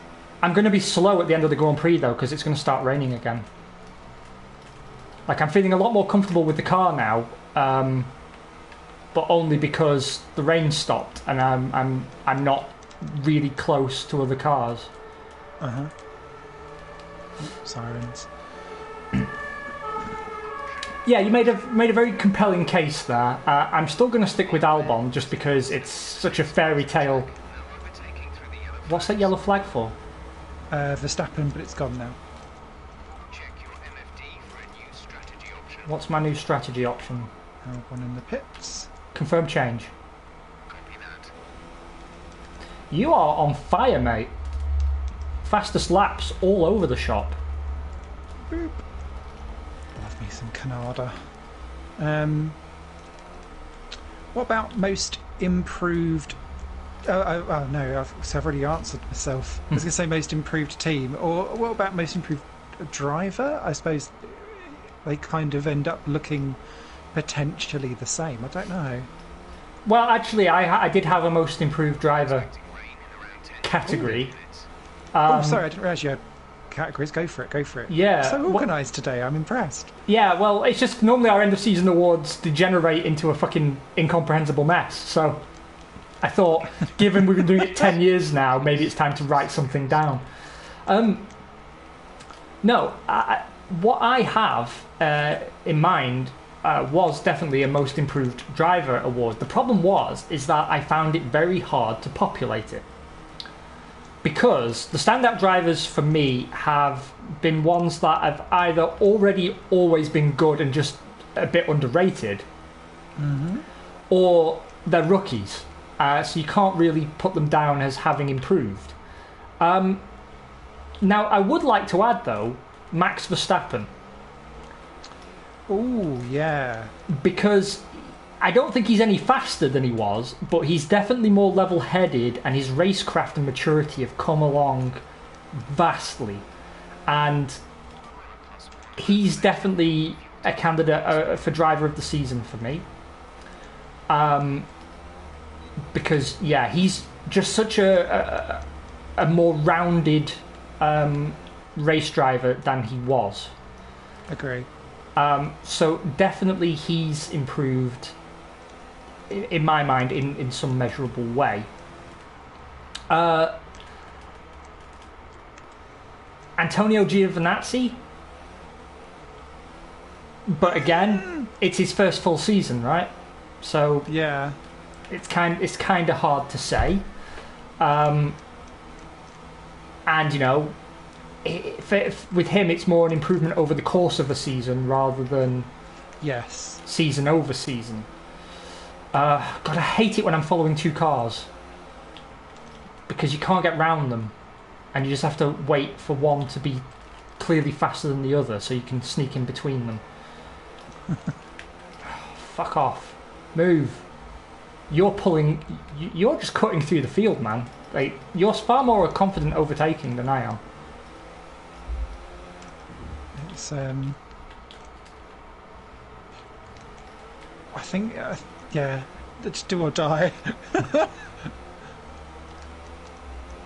So yeah, I don't really know who else I could put into that category, because I don't really feel Lance Stroll's improved. I don't think Perez improved. I don't think Ricardo or Hulk improved. Vettel definitely didn't improve. I mean, Daniel Kvyat, yeah. Daniel Kvyat, yeah. But also, you know, he's not having a mental breakdown anymore. I don't think that's necessarily, on that basis alone, a genuine improvement. It's more like a change in circumstances.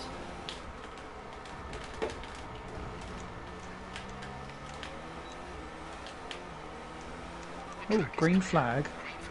Yeah, I took Lance Stroll out by trying to sneak between him. I did your do or die thing, and I got between him and Bottas, and he just didn't want to cede the position. So we had a frank discussion. A heated exchange of opinions, some robust debate, and then he decided it would be better if he was nose first in the wall. I'm on lap 19, Manor. Sorry, I was just trying to work it out myself. He's going, I can't tell what lap you're on because Failington Bear is in the way. I was like, I know, because I can't see the fucking thing either, but Bear is keeping me happy. So actually, yeah, I mean, I think on balance we have to give it to Daniel Kvyat, don't we? And I would argue, so yeah, I think actually getting a hold of your mental fragility is actually a good thing to shout out about, because how much of this sport is around being able to keep your mental ability sorted. Because I think that's one of the reasons why Vettel has fallen apart, is because Leclerc has ruined his. It's why Bottas had to go away and do Bottas 2.0, which, to be fair, feels like he wants to become a new Terminator franchise film, where you promise everything for an amazing trailer and then deliver like a damp squib of things that we wished we'd had but a bit more beefier. It's an interesting one. So yeah, I'm not really sure. Like, it translates to on-track performance, obviously, and what's also interesting is that he became a dad, and sometimes that could actually be seen as a that's going to slow you down. I can't remember who it was that said it, but it was basically, as you get a girlfriend, that loses you 3/10. Well, actually, several drivers have said that. Like, as soon as you get a girlfriend, you lose like 2-3 tenths. And then I think actually it was Sebastian Vettel who said becoming a father slowed him down, because he said when you know you've got a small child, like, there's gaps you won't go for anymore and moves you won't make. But you know, all things considered, in the great scheme of things, I think that's probably the better attitude to take. Yeah. Just, you know, lose a few tenths and then have a long and happy life with your significant other and child. I have caught up to the back of Leclerc and Sainz, and they're fighting each other, which makes me scared to try and get past them. Sainz thwonked me at the final chicane when I overtook him, but we survived. I am faster than all these bitches, but I think Perez is leading. Yeah, he is. It's Perez, Norris, Vettel, me, Hamilton all together, and we're about to lap Stroll. I love this game. I do love this game. We're getting past her. Right, let me turn my engine up and see if I can't get past any of these fools. Plus some caps. Pits. Okay. It's Fountain Pits. Oh, good. That's another place I'm going to make up then. Oh! I just got a 3-second time penalty because people pulling into the pits made me have to cut the corner. But I was distracted by Leclerc and Sainz going into the pits side by side. Ooh, juice. That's a spicy meatball.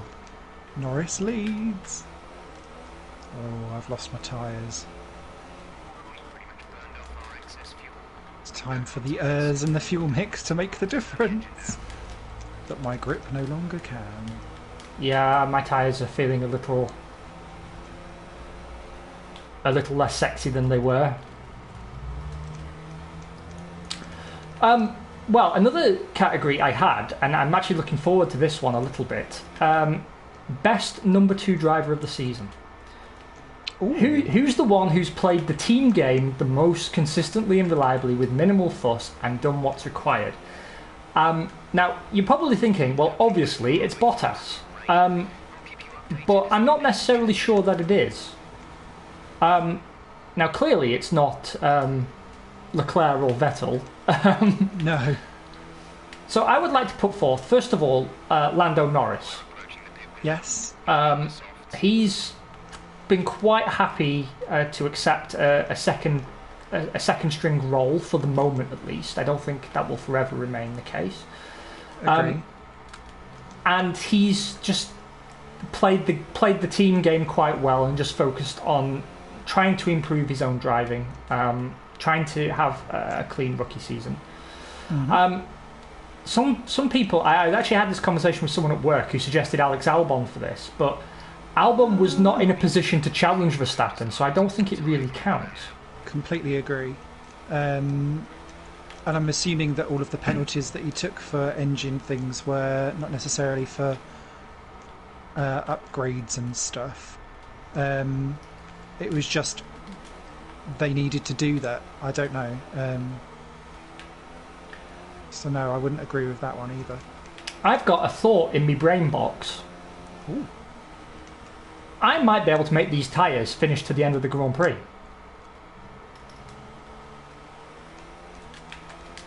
Ooh.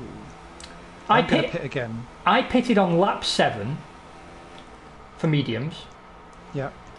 My mediums are now about 40% worn on one side.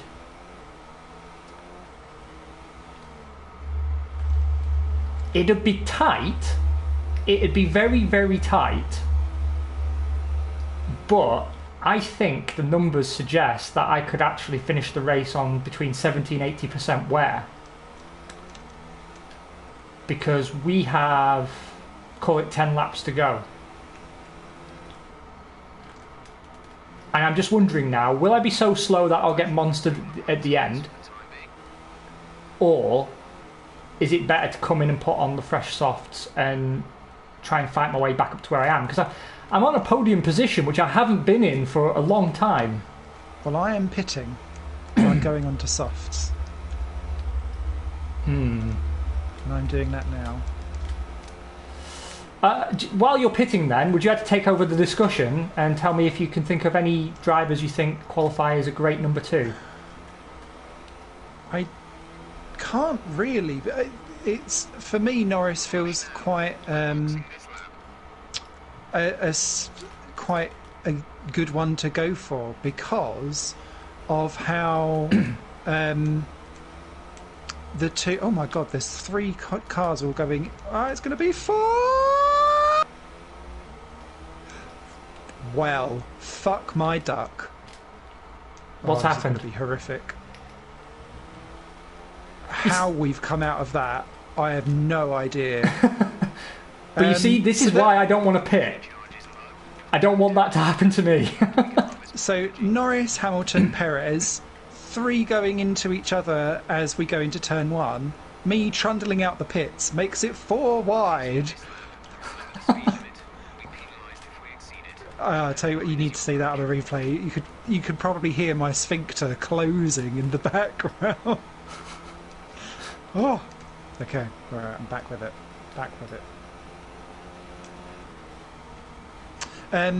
I can't think of anything, and I think actually it's one of the good things of this season is that there were rare moments where we've just done a Zonta. Uh-oh. Never go full Zonta. Hamilton and myself over side of a Norris. But I didn't do the full Hakkinen move, sadly.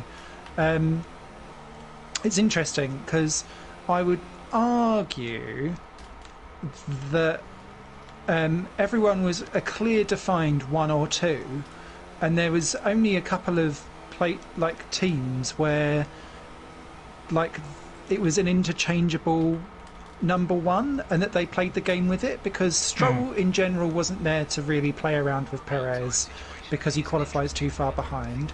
Kubica's just not at the speed of Russell, and when he was ahead, like the Williamses actually had some proper good scrapperoos trying to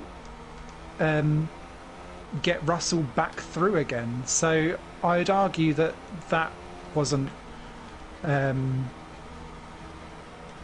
like a number one, number two driver either. The Toro Rossos were never really in the same place together, so that didn't really have a thing.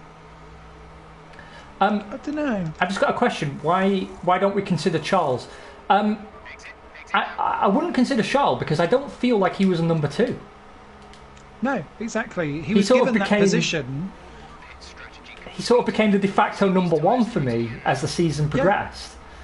Yeah, and he earned that by out driving and not being the number two. And I don't think any other teams were really there. The other one potentially would be Giovinazzi, but he was there on Raikkonen's pace, but always a couple of seconds behind. But they were never in situations where I felt like he was having Raikkonen's back, if that makes sense. It's just he was sat behind him. Raikkonen's second in this race, by the way.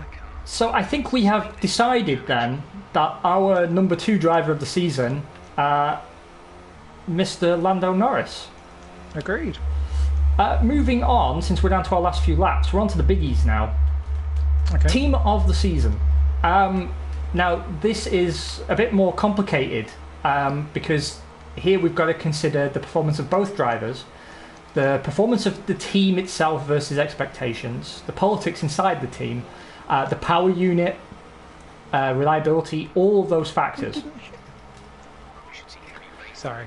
And this is a two-factor award because, of course, with best team of the season comes worst team of the season. We'll start with the worst, I would suggest. And for me, there's only really 3 nominations. Yep. I can't think of 2 actually. Well, no, maybe 3, depending if we're marking it based on where we thought and where their potential was. So, for me, obviously Williams. Absolutely. A dire car, a bizarre choice of second driver. A very weird way of handling the season politically and from a public relations standpoint. And just never really seeming to find their feet. I mean, they had the reliability on the car, which is good. And it's not like there was no improvement over the course of the season, but they just never really seemed to figure things out. That left me feeling very disappointed. But I also see it as a learning season for them more than anything, and hopefully things improve next year, or at least with the formula change.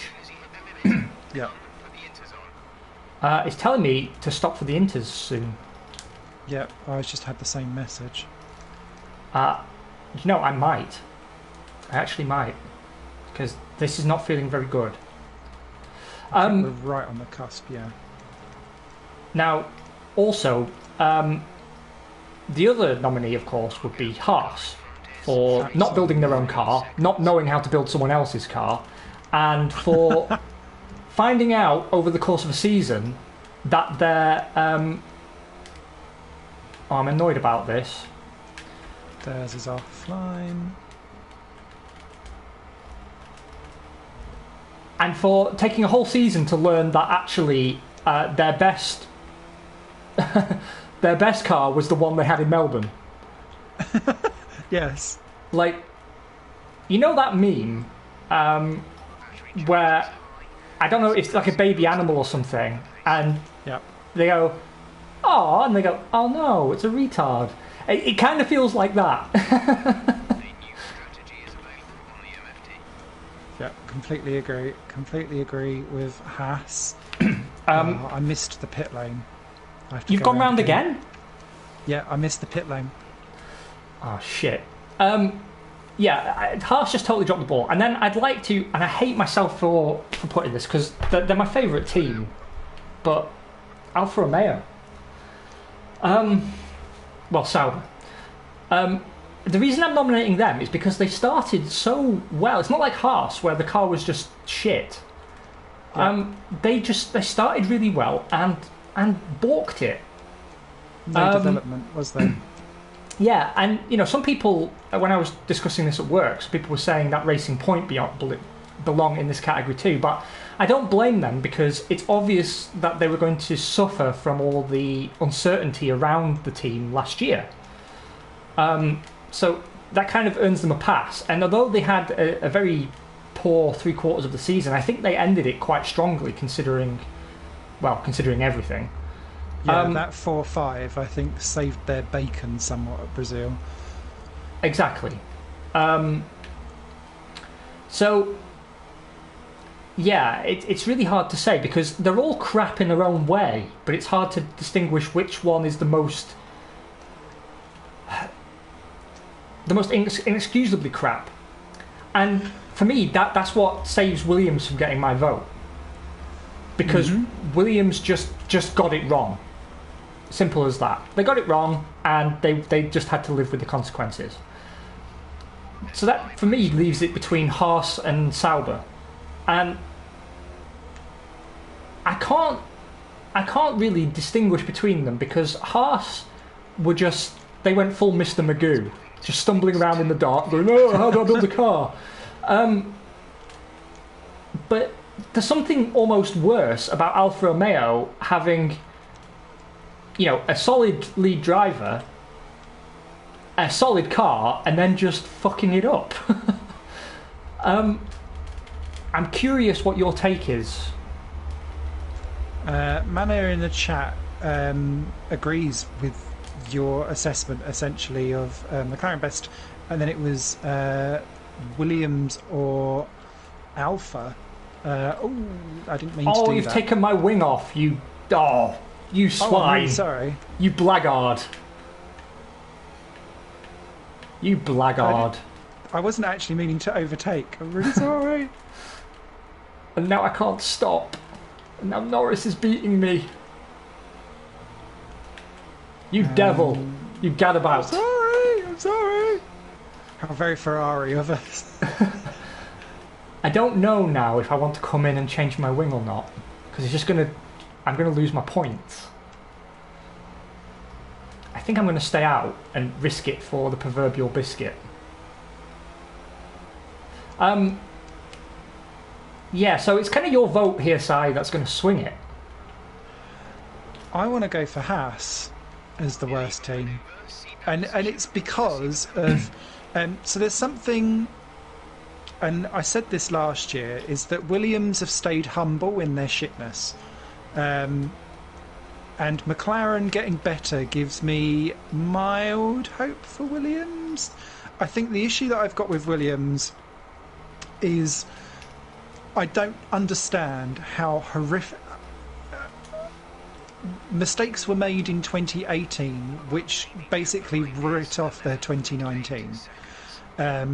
And that's where I'm going for the cut and divide, because actually if you look at how they were able to keep pace and get things back going again, like if you look at their delta times, they actually had caught back up again, like front to back of the field type thing, and showed that they could develop a car somewhat throughout the season, and that kind of gives me a little bit of hope.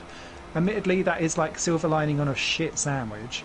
Ooh, in the wall, sorry. It's all gone a bit leery for me.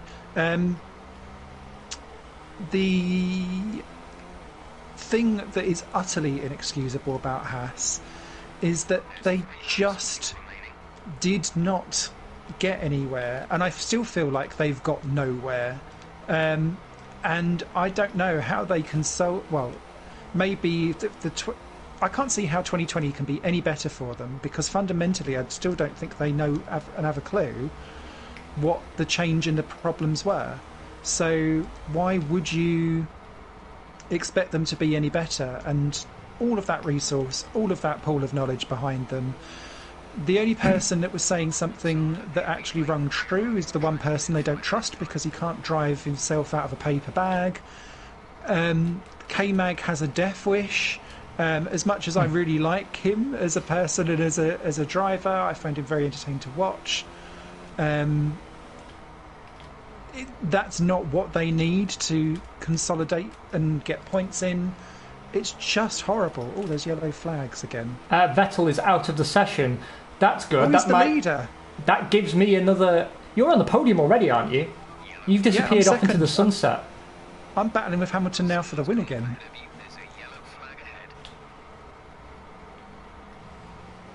You've had such stellar pace here. I'm very impressed, old bean. I'm sorry. Even in the changeable conditions, you've been right on it. It's very cool. I know Hamilton is on intermediates, but his tyres are still got the yellow rims on. Yeah, I can believe that. Carlos Sainz occasionally has my helmet. Just for fun. Little Spaniard. Just for funsies. So that brings us on, I suppose, because I'm gonna second you. I think I'm gonna have to agree. It's oh no! What have you done? Hamilton put me in the wall. No.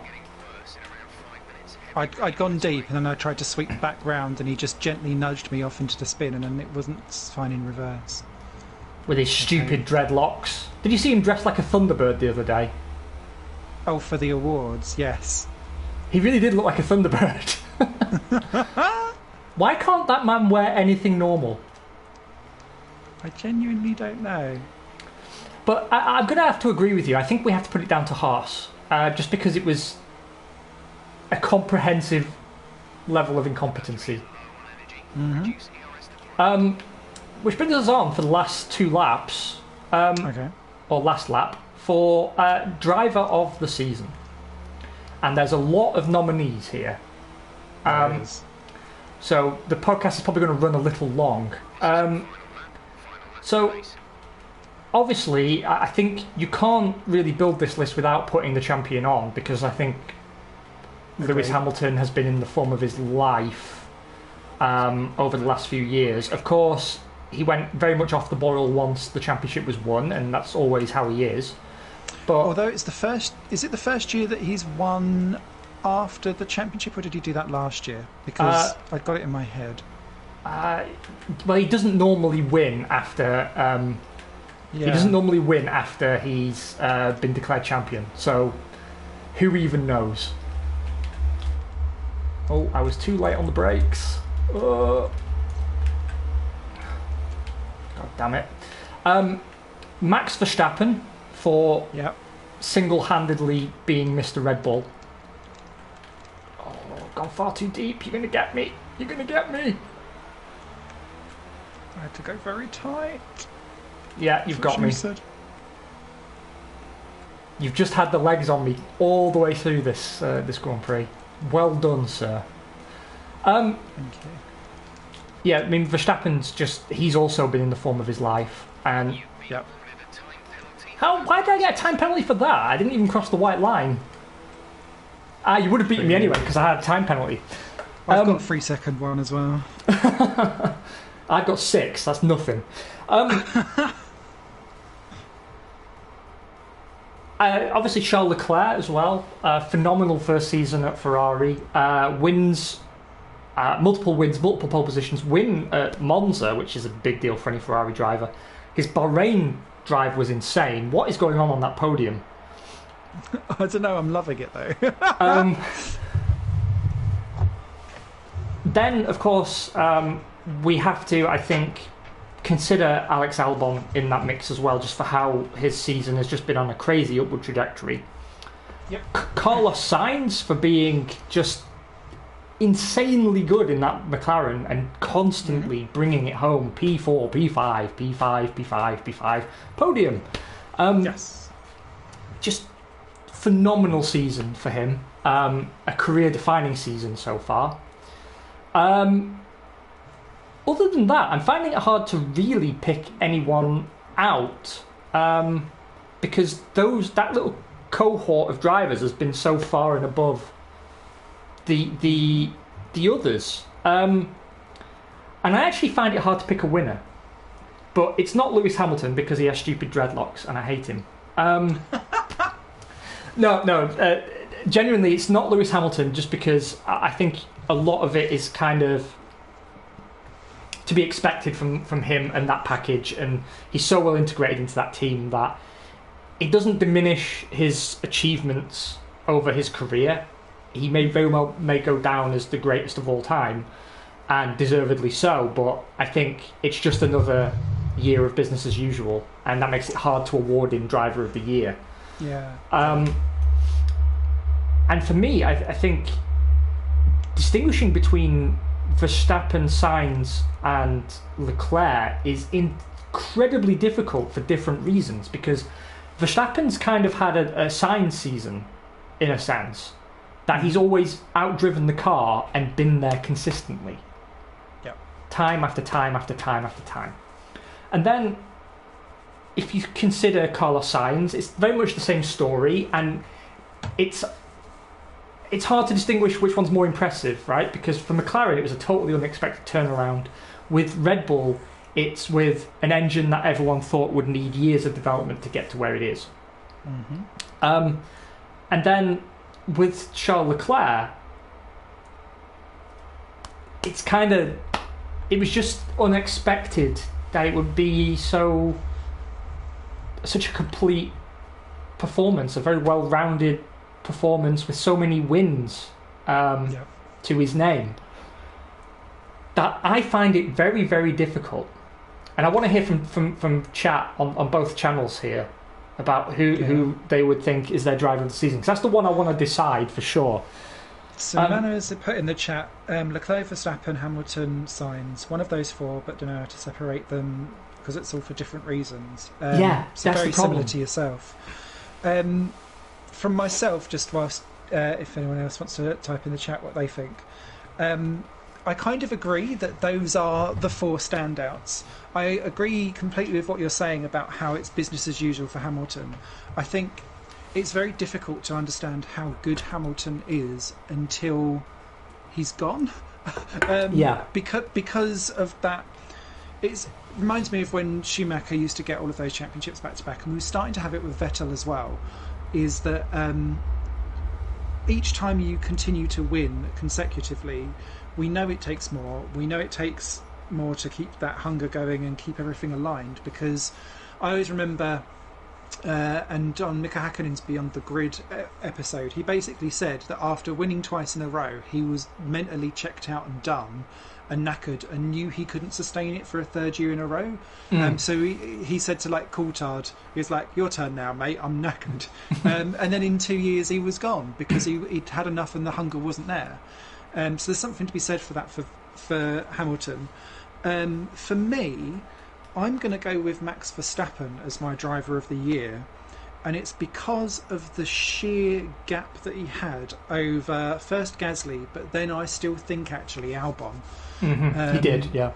And it was around qualifying, but then also the consistency of what he'd done lap after lap, race after race, almost like machine-driven Red Bull racing. And it was a pleasure to watch, because I know we'd been big critics of him before, and he had that switch last year where after that shocking start of the year it started to click and go into place, and for him to sustain that throughout an entire year, it just makes me crave that Red Bull come in kicking and screaming in 2020, and they're more likely to do so because there's no changes to anything coming through, because he will be at that level from the beginning. Because I think early on in the season with Red Bull, where they were the third best team, he was delivering that kind of level of drive, but you'd only see him still in fourth or fifth place, because him clinging onto the coattails of Ferrari and Mercedes meant that he was performing well above expectation, but you wouldn't necessarily get to see all of the nitty-gritty driving that he was doing. Whereas at the end of the year, you kind of get to revel in that a bit more. And I think that would help show stuff further. I think from Sainz's perspective, it's much more around being able to deliver and build the team around something which I feel like Ricciardo should have been doing at Renault, maybe a bit earlier. Whereas Sainz was in there early on. I know they'd had chats for a long time beforehand, and there was clearly a mutual connection there. And it makes me excited to see where that goes, because that's definitely building a unit of love and bromance for the future that kind of descends out from the drivers down. And Leclerc, just because those are two ginormous bollocks, and it excites me to see where he goes. So no, I think everyone's right with the four that they're picking. Amanda's right and you was right. Just it's different reasons as to why they are, and it means that F1 is in very, very good hands for the future. Yeah, I mean, it is definitely it's definitely what I mean. We were always very critical of Verstappen because this is exactly the kind of driver that we knew he could be. Yes, and I know we got a lot of crap from people for being very harsh on Verstappen, but it's because he needed to get to this place. He needed to cool his head because he had the speed. That's the thing that you can't teach. You know, either you've got the raw talent, the raw pace, or you don't. So all he had to do was sand off the edges, and look what happens. Look what happens. Sensational. My vote... Yeah, I don't know. In the chat, I've got I vote for Charles Leclerc to win over Vettel in his first season of being in a dominant team. Yeah, I mean, it's hard to disagree with that. Like he, and you and I, Simon, had the opinion that this could happen, but it was never a guarantee for him to come in and very firmly. Not arrogantly, but firmly and confidently stamp himself into that team and say, you know, in the first half of the season, he did yield to team orders occasionally, but then just over the years, just like, no, I'm faster, I'm doing it, and he did, and he's definitely driver of the year material. Agree. But there's something I about really liked the way how he articulated himself on the radio as well. Yeah, because of how he would say, okay, I'm doing it for the team, but I am faster, but I'm doing it for the team. Because you'd be like, okay, you don't need to go. You'd have probably a very good political future if he wanted to. But I liked that because it made him human, and he rode the waves of ups and downs with the team. And then Sainz, as you say, it's another case like with Verstappen. This is the driver that I always knew he could be. Yep. And it was the driver that actually he was closer to being than Verstappen was. And I think that's why I have to agree with you and give it to Verstappen, although in my heart I want to give it to Sainz. It's because Verstappen had to go further to get here. Because Sainz already generally had the right attitude, and he was doing the same sort of job at Toro Rosso. He did the same sort of job at Renault, and then at McLaren he's just been the factor that made the difference. And he's been allowed to show what he can do as a true leader.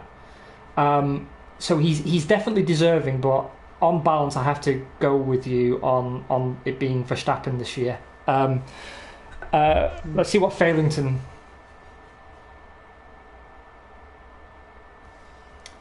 Failington votes for Valtteri Bottas because he just wants to give him a big hug. Oh, don't do that, because otherwise Bottas 3.0 won't arrive for 2020 for us to all be slightly underwhelmed again. Yeah, Failington thinks that Bottas has what looks like a very cuddly but not scratchy beard and sad eyes. And obviously he's getting divorced. So Failington just, wants to spread the love.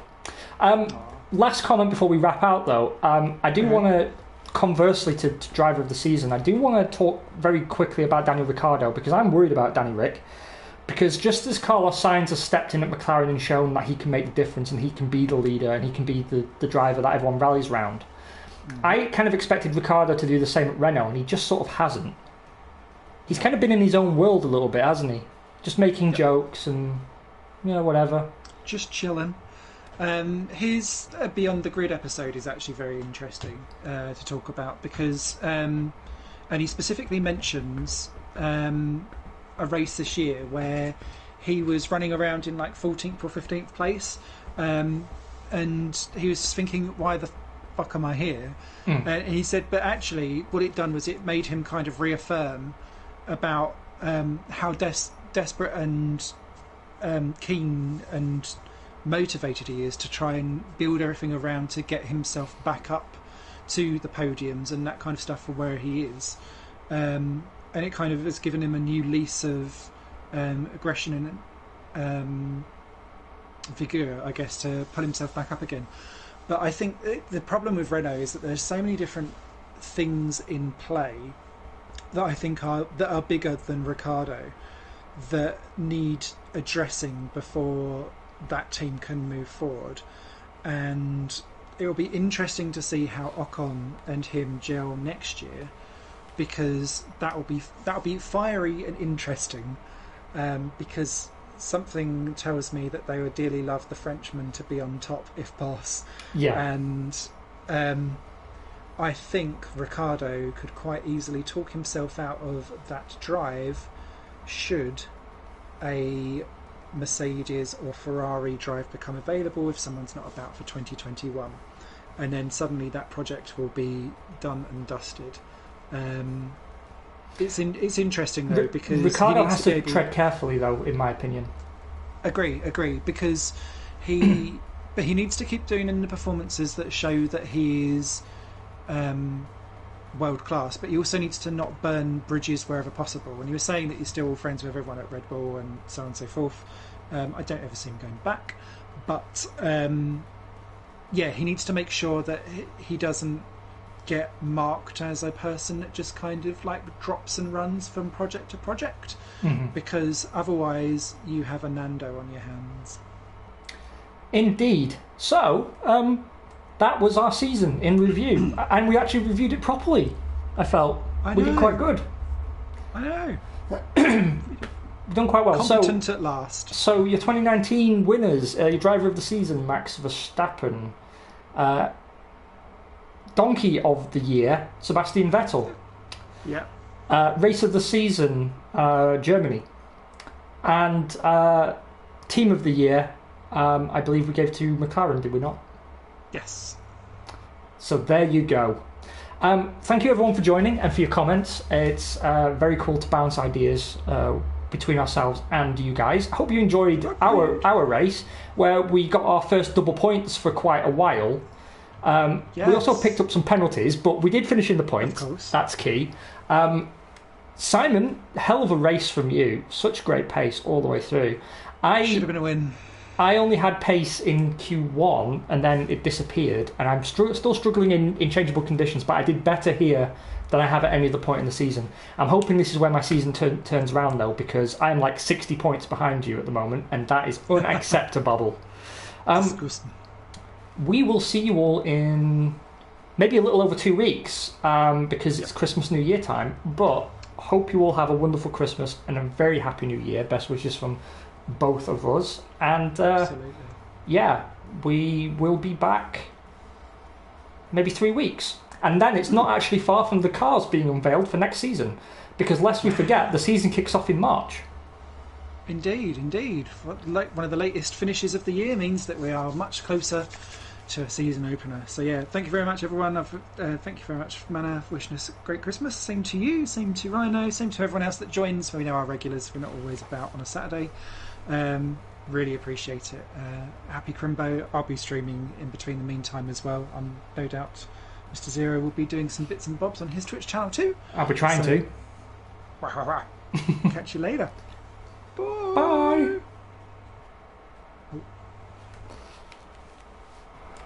Just realised I can't stop the stream at the same time as waving